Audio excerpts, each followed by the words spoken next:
Hey everyone, I hope you're all keeping well and are all excited for the Queen's Jubilee, which the celebrations really kick off starting tomorrow.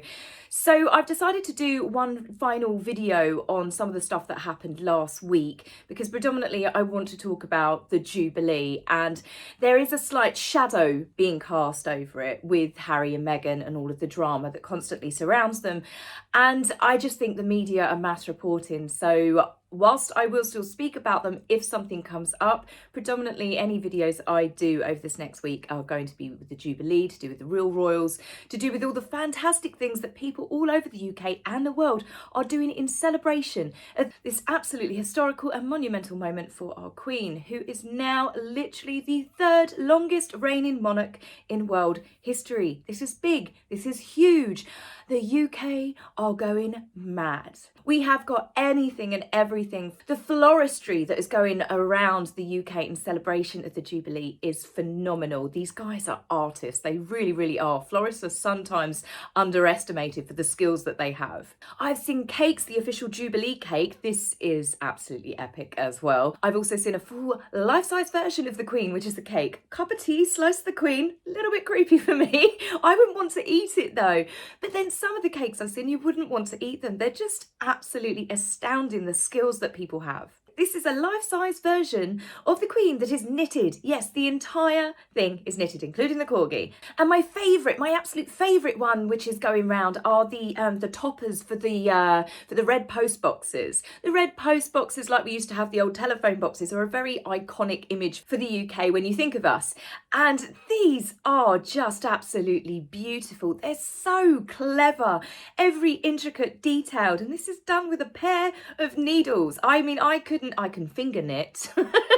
That's about it. The time and the effort that people are doing to celebrate the Jubilee is absolutely magical. We're seeing the rehearsals, and even if you only made it to a rehearsal before the big events, these are just once in a lifetime things to see. The Queen's golden royal carriage that has not been seen, I think, for a couple of decades, is out and about from the museum. It's all been cleaned up and polished. We've got aircraft displays that are going on. I mean, as you can tell, I'm super excited about it. Even I had my photograph taken with the Queen. Well, kind of. Nothing is going to outshine this huge, epic event, and I'm super, super excited for it. But there is a slight shadow being cast. Some of it is the media, but some of it is their PR games. And it started when the polo started. Harry and Meghan have lived in Montecito for some time. We didn't have images like this daily, and it's all been since the run-up, hasn't it? We had the Invictus, then we've had Meghan doing her pap set-up shots at the polo, and it's just continuous bombardment in the build-up to the Jubilee. Are they coming? Are they not coming?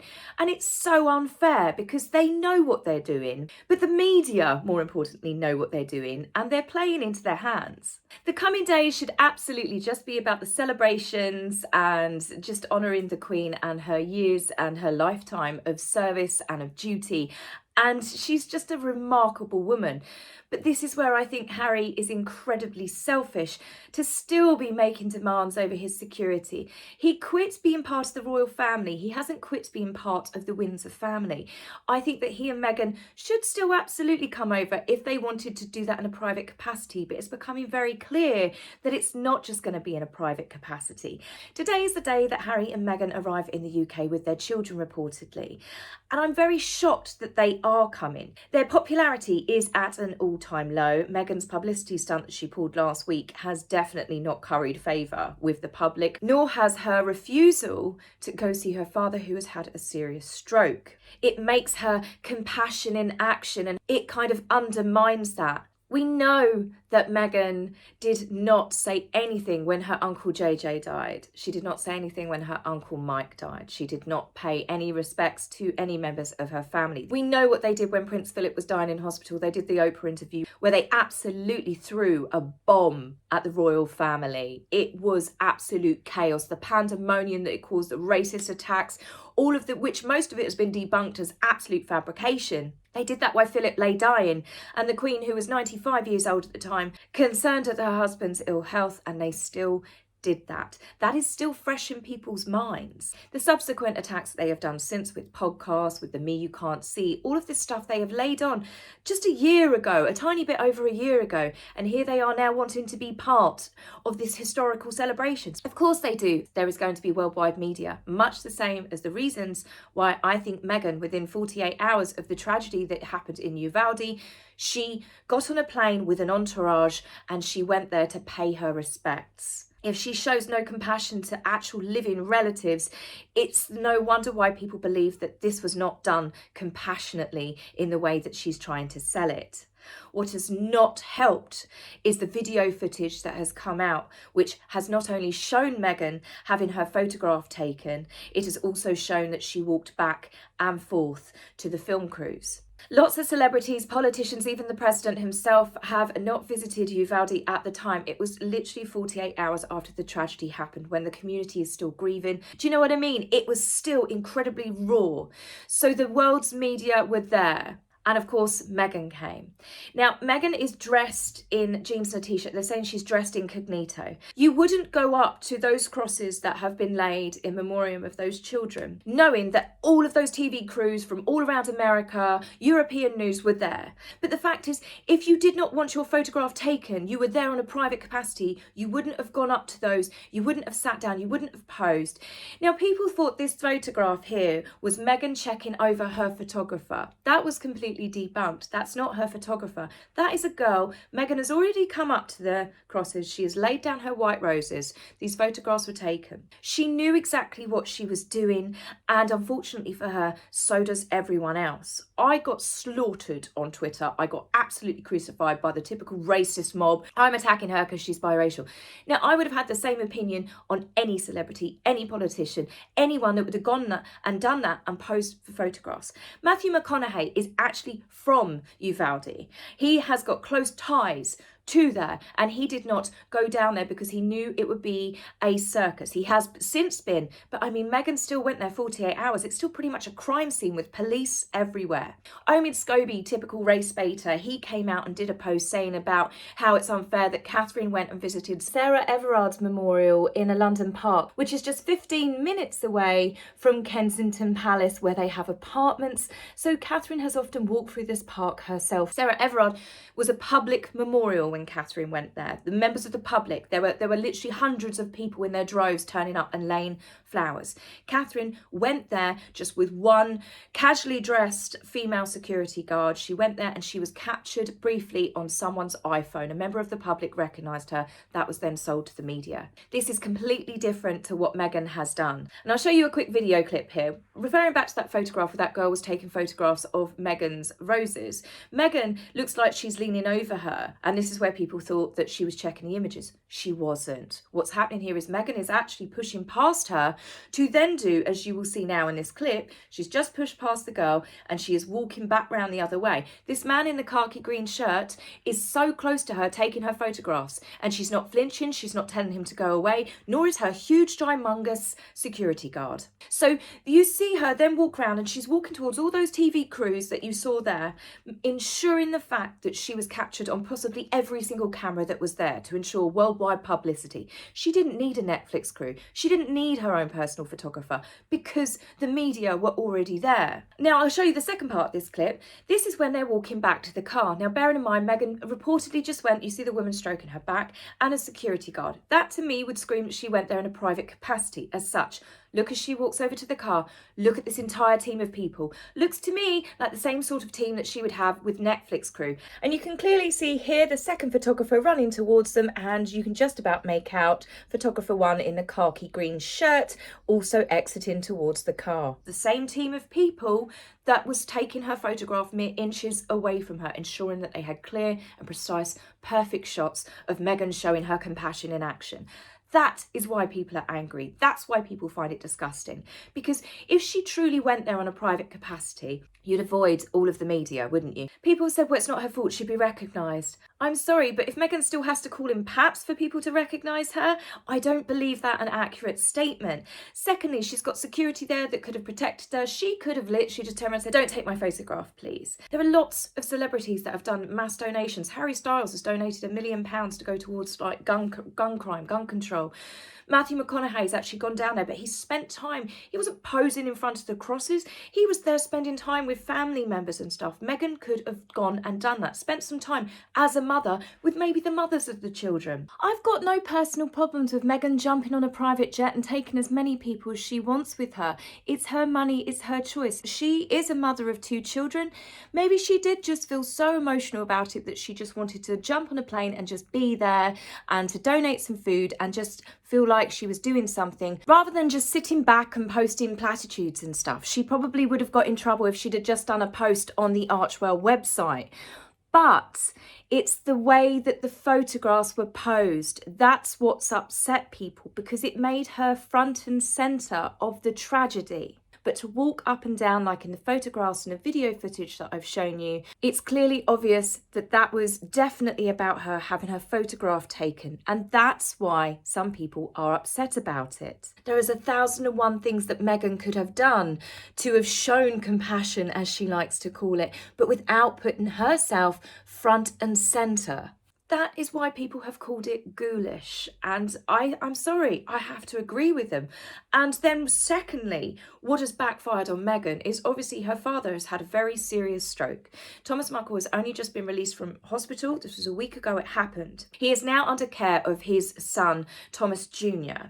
A news report came out after Meghan got the backlash from Texas saying that Meghan is actually reaching out to her father finally. Turns out it's not true. I spoke to Pete Dina. She's another YouTuber. She's actually had an interview with Thomas Markle herself. She's actually got contact numbers of Thomas Markle's family, so I trust her rather than what comes out in the media. And then literally a day after Pete Dina's done a video actually coming out and saying the same, Thomas Jr. has appeared and said it's not true, and Samantha Markle, who actually was on the phone to her father when he had the stroke and probably saved his life by her quick reactions, has said the same. So Meghan's team have put out a false report that she does want to make up with her father, and it turned out to be bullcrap. So she's used her father's stroke to try and give herself positive PR from the backlash she was getting from Texas. I mean, you can't get any more vile than that. Well, in fact, you can, because Omid Scobie, I never used to have an issue with him, but I do these days. He's turned into such a little snake. But he's done this post, this tweet, and he's saying about that Meghan has every right to ignore her father, to cut him off because he was abusive, bearing in mind, and manipulative. One, that's a pretty defamatory statement to say that he was abusive, and it does feed into the whole narrative that a lot of us think she's told some whoppers to Harry and the royal family. That's why they've never seen him. But for Omid to do that, the man has literally just left hospital. He's had a stroke. A stroke is very, very serious. He wasn't just papped going into hospital and released the next day. He has lost the ability to talk at the moment. And a stroke as severe as that, Thomas Markle could in fact have another one. And I really hope he doesn't. And I really wish him a speedy recovery. But the fact that Omid is so bitter and nasty in his tweets, he thinks this is an appropriate thing to do. Richard Eden made a very good point actually about Omid's tweet. And he's like, well, if he's saying that Meghan has every right to cut off her father because of the attacks that he's done, the manipulations that he's done, then the royal family have every right to cut off Meghan, because that's exactly what she's done. Now, some people seem to forget that Meghan was not estranged from her father for years and years and years. She spoke about him in a really sickly, sweet, I love my daddy this, my daddy way, in her Tig blog. That was active all the way up until she met Harry. In 2016, the year that she met Harry, this photograph on her Instagram account, she's praising her mum and her dad. So when she became estranged from her father was pretty much when she got that ring on her finger, and she needed to stop Harry from meeting her father. The reason why I think that she's gone to this extreme is because I think Thomas Markle and her entire family have the keys to unlock a lot of serious skeletons that she's got in cupboards. I mean, she must do, and that's why I can't wait for Tom Bower's book to come out, because he's apparently managed to get a lot of info out of people that he admits himself she has spent a lot of time and a lot of money and a lot of NDAs and a lot of legal stuff, literally lawyers, to silence people. So for her to show again no compassion to her father and to let her mouthpiece talk about him, how he manipulates people, it's truly shocking. It's completely callous and it's completely cold-hearted. So the fact that she's now coming over with Harry, she's got to have some desperate pull to do it. As I said, she can't take criticism. So the desperate pull, I believe, is Netflix has said do or die.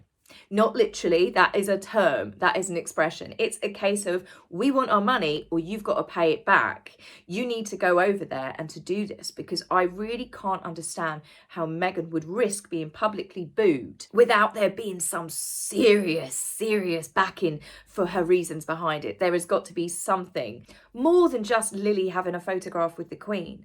Apparently the royal family have put lots of stuff in place that the Netflix crew will not be allowed to film in any capacity, members of the royal family in the private spaces. But if they think that Harry and Meghan are really going to listen to any rules that have been set out for them, they're literally having a laugh. Lots of people are angry as well, and they're saying that they can't believe that the royal family have invited Harry and Meghan over. At the end of the day, they are still family. The Queen, let's be honest, she's not going to be here for many more years. She may think that she can, mend the rift that's happening. I don't believe that that's going to happen, because I don't believe, and nor do quite a few people, that Meghan wants any part of this rift amended, because it means that she might lose a little bit control over Harry. I honestly do hope that they come over and they behave. I hope that the positive media reports where they've said that they're not going to do anything to direct attention to themselves, they're not going to be doing private photographs, they're not going to be doing sort of like visits to charities and stuff. They're basically not going to go rogue. I hope that that is actually true, but my gut is telling me that that is not true. I also believe that we are going to see a lot of stuff from this weekend that is going to appear on their Netflix reality TV show. They can tell the world that they're not going to play up. They don't need to play up. The fact that they're even going to be there is already causing just this constant media onslaught of articles and social media posts. Harry and Meghan, Harry and Meghan. And I just truly think if they really had cared about the Queen, then they would have sat this one out. They're going because they know the world will be watching their every step, their every move. They know that the lip reading experts will be out in force. They know this. This is why they are going. They need the attachment and the association to the royal family. They could have gone to see the Queen before. They could have gone to see the Queen after. The fact that they're even going with the kids, then with the Queen being as busy as she is, she's now going to have to try and find time to now fit in this. And that's where I just find them. Everything they do is completely self-absorbed, self-centered and completely selfish. So I do think they will be booed. And to be honest with you, I think they deserve to be booed. So that's it for me, guys, on this video, and I hope you have a wonderful few days. I'm hoping to do a video for you tomorrow. I'm at my own Jubilee celebrations on Friday in my town, so I will take lots of pictures, lots of photographs, and I will be back with you very soon to share those. So have a wonderful 4-day weekend, and for those of you guys that are celebrating all around the world, happy Jubilee! Woo! If you like my video, please remember to like and subscribe. Please, angry typists, you will be blocked, so save your fingers the time. If you would like to buy me a coffee, please go to my About page and click the link. Love, Taz.